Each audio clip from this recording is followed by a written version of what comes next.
A safe alternative to smoking, or are there hidden dangers? E-cigarettes under increased scrutiny as Governor Cuomo, Governor Murphy, and even President Trump announce initiatives and investigations. Monica Guy digs in. A short while ago, I signed an executive order creating a multi-departmental electronic smoking device task force, which will, over the course of the next 3 weeks, identify and recommend actions we can take both administratively and legislatively to protect New Jersey residents, especially kids, from the hazards of vaping.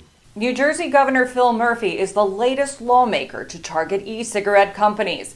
Earlier this week, New York Governor Andrew Cuomo announced a push for legislation to ban flavored e-cigarettes after President Trump announced plans for a nationwide ban on flavored vaping products. A lawyer for a man in New Jersey filed a class action lawsuit against e-cigarette maker Juul after he says the company's flavored vaping product made his 14-year-old son sick. He fell victim to the massive advertising that was directed towards young children in his age group. He thought the Juul e-cigarettes were safe. He was wrong.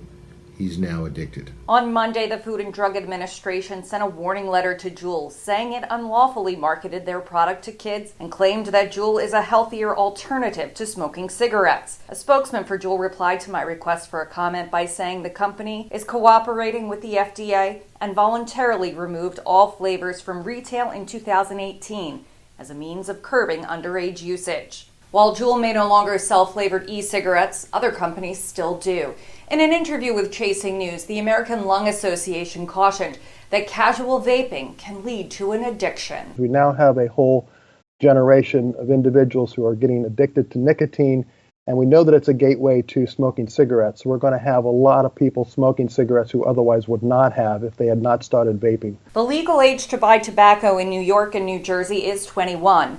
Sal Merhi works at a vaping shop in Red Bank, New Jersey, where he says every customer is asked for identification.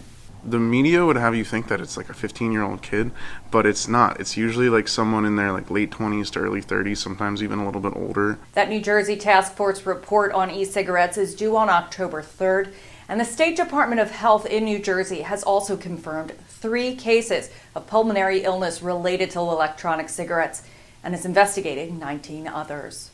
Reporting for Chasing News, I'm Monica Guy. Thanks, Monica. All right, let's bring in tonight's A-plus panel. We're joined by Republican strategist Allison Young. Good to see you, Allison. Thanks, Bill. And attorney and Democratic strategist Bill Caruso. Good to see you, Bill. Hey, Bill. Bill, I want to start with you. The doc talked about there not being a study that shows that this is related to smoking cessation, but the FDA here in the States is reporting saying that 28.4% lower reduction in teen experimental smoking.